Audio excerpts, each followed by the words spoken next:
2 meses depois de ter sido aprovada, a lei das bodycams nas fardas dos polícias ainda não tem data para estar no terreno. Na reportagem especial desta semana vamos perceber o que são estas microcâmaras, o que falta para serem instaladas e qual a diferença que fazem nos países que já as utilizam. Alertamos para a violência de algumas imagens.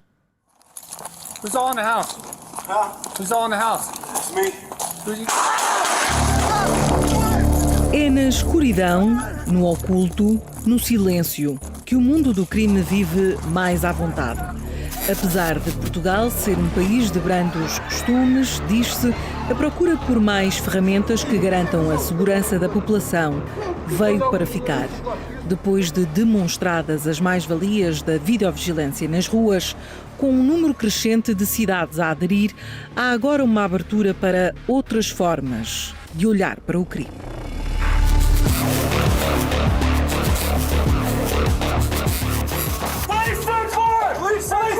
Chegaram dos Estados Unidos as primeiras imagens que se assemelham às dos videojogos e na primeira pessoa em casos de polícia. Mas o termo bodycam só chegou a São Bento passados muitos anos. Ei, não filma aqui! A luta, dizem os sindicatos e associações de polícias e militares, já é longa, mas as recentes polémicas com a proliferação de vídeos e acusações de abordagens policiais abusivas aceleraram a discussão que levou à aprovação da lei.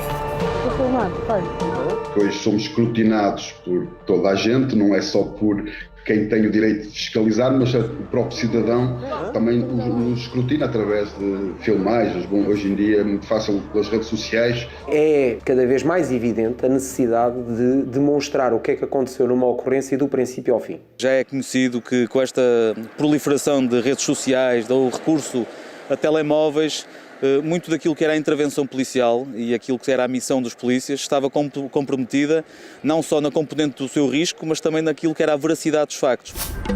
29 de dezembro confirmava-se. A Casa da Democracia aprovava o documento. Após avanços e recuos, o texto da lei foi reescrito várias vezes, ou não fossem os pareceres negativos da Comissão Nacional de Proteção de Dados, entidade à qual a Record TV pediu uma entrevista para contribuir para esta reportagem, mas foi rejeitada. Nós temos o direito à segurança, é um direito que consta da Constituição, é um direito fundamental, mas por outro lado também temos o direito à proteção de dados, o direito à imagem, o direito à privacidade. E é neste confronto de direitos que começam os problemas. A CNPD, na minha opinião, coloca várias reservas porque tem a noção daquilo que existe. Foram feitas várias ações inspectivas e, de facto, a CNPD faz uma descrição de várias situações que não estão em conformidade com a lei. E tendo em conta, de facto, esse cenário complicado de servidores que estavam no chão e qualquer pessoa poderia ter acesso, de salas de visionamento em esquadras que basicamente estariam no caminho de um vestiário. Quer dizer, são situações que estão descritas pela CNPD no parecer anterior à aprovação desta lei. Foram muitas situações que, de facto, demonstram que é mesmo preciso ser exigente. E são essas as dúvidas que ainda pairam. O texto simplificado diz pouco e o que diz em relação a quando e como serão utilizadas as câmaras nas fardas não esclarece os polícias. Quem são os polícias que vão usar as bodycams? Se todos vão ser petrechados com esse equipamento, quando é que a mesma é usada, com que critérios, em que contextos operacionais, se é utilizada a imagem para que efeitos, se a advertência dessa utilização junto do cidadão é feita pelo agente. E aí vai ter um encargo orçamental muito elevado. É assim, ou tem capacidade orçamental para fazer as coisas bem feitas, ou então nem vale a pena estar a fazer. Certamente não será uma câmara por cada elemento. Nós estamos em Portugal e já sabemos que isso não acontece. Atualmente ainda não temos um colete balístico por cada elemento, quanto mais uma câmara por cada elemento. O texto aprovado na lei diz que a captação e gravação de imagens e sons apenas pode ocorrer em caso de intervenção de elemento das forças de segurança, nomeadamente quando esteja em causa a ocorrência de ilícito criminal, situação de perigo, emergência ou alteração da ordem pública. mas também que é obrigatória quando ocorra o uso da força pública sobre qualquer cidadão ou o recurso a quaisquer meios coercivos, especialmente arma de fogo. Já entrou em vigor, mas no tocante às bodycams, ela não é execuível. Não é execuível porquê? Porque a própria lei remete para um decreto-lei que há de ser publicado, ou seja, que nem sequer ainda foi aprovado, e será esse decreto-lei que irá depois regulamentar aspectos mais concretos da utilização destas bodycams.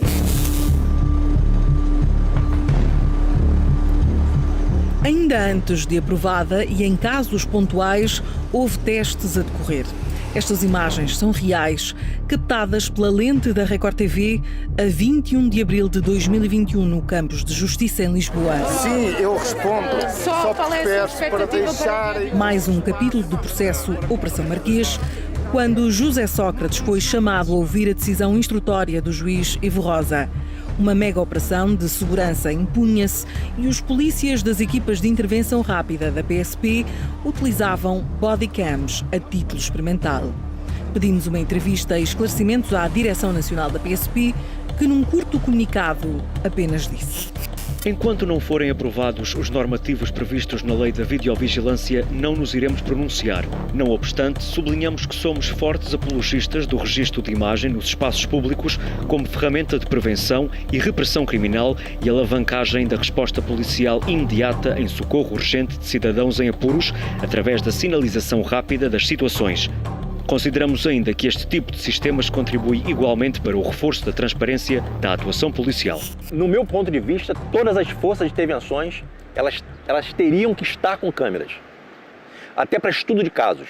Então, se eu cometo um erro numa intervenção, esse erro ele é plausível, ele é o erro médico. Então, ele é um erro culposo, não é um erro doloso. Mas se acontece um erro, esse erro tem que ser estudado. Tem um caso emblemático, que é o caso do 174, um ônibus, em que o tomador de refém foi morto no Rio de Janeiro. Quantos estudos não se desenvolveram daquele caso emblemático no mundo inteiro? Protocolos surgiram dali, porque foi gravado. Militar reformado e antigo elemento do BOP no Brasil, relembra o caso de 2000. O tiro passou no seu ombro, veja aí. Amante da segurança pública brasileira e por onde passa, acompanha a evolução dos tempos e das polícias. A instalação de bodycams no Brasil começa agora a ser também uma realidade em alguns estados. E as mudanças são notórias. Sai todo mundo da casa! Sai para cá! Vem logo! A letalidade policial cai literalmente 70% o número da letalidade. O número de reclamações contra a polícia, ou seja, contra o Estado, também cai. E um dado interessante desses estudos, que as ocorrências de violência doméstica subiram 60%. Então, infelizmente, eu acredito que até o policial como mediador numa violência doméstica, por exemplo, uma briga de casais, ele pode, não, deixa por menos, e tenta ali mediar aquela briga de casais. Mas com o uso da câmera, não. Ele simplesmente segue o protocolo. Experiência e estatísticas semelhantes na Europa. Até temos uma parceria com um sindicato de polícia holandês, já há mais de 10 anos que utilizam a videovigilância, não só os bodycams, a videovigilância, até câmaras nos veículos e etc. E a experiência, para aquilo que eles nos transmitem, tem bons resultados, nomeadamente na questão das agressões aos agentes de autoridade. O testemunho das congêneres europeias tem sido fundamental, até na forma como estas bodycams funcionam. A câmara tem parâmetros em que consegue estar a gravar até X minutos antes e X minutos depois de ser acionada ou parada a gravação. Portanto, a pessoa clica na câmara, diz que está a gravar, mas a câmara poderá ter um buffer, portanto, uma memória interna que já começou a gravar 2 minutos antes e que já não vai apagar isso. As opiniões do comum cidadão dividem-se, mas pendem para um lado mais positivo do que negativo, a utilização das bodycams pelas forças de segurança. Eu tenho a certeza que as polícias já não vão ser mais agredidos.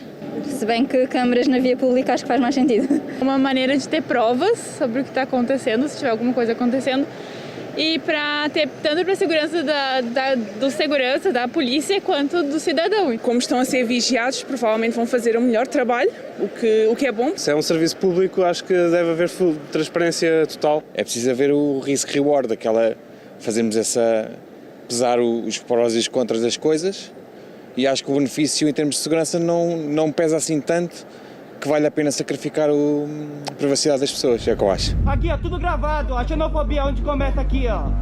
Não há certezas de quando as palavras escritas nesta lei sairão do papel. Ninguém arrisca uma data, porque ainda há muito a fazer. Desde a regulamentação ao concurso para a compra deste equipamento e a disponibilidade financeira para o fazer. Mas o que de facto pode mudar com as bodycams? A autorregulação e o autocontrolo das entidades policiais, o que também é importante, por um lado, mas também, por outro, a facilidade de prova para que muitas vezes também não se faça aquilo que também acontece, que é autoridades policiais a serem objeto de denúncias caluniosas e que isso possa ser, no fundo, imediatamente esclarecido e também é, no fundo, uma forma de dar credibilidade à autoridade e, sobretudo, confiança aos cidadãos e a quem com eles, no fundo, interage.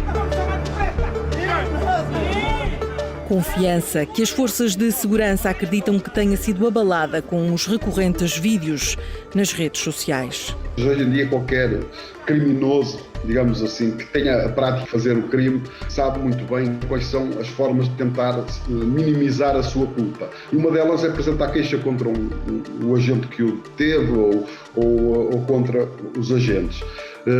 E por isso a maior parte dos processos arquivam porque de facto aquilo é uma forma que eles têm de tentar escapar àquilo que vai ser a pena deles. Mas o que é certo é que também para a opinião pública passa aquilo que passou e ficou. Depois as pessoas não vão saber se o polícia de facto teve razão ou se não teve. Vão continuar a acompanhar de perto os próximos capítulos e a chegada de uma ferramenta que esperam ser determinante e que, para além de combater a criminalidade, possa renovar a opinião pública sobre os polícias portugueses.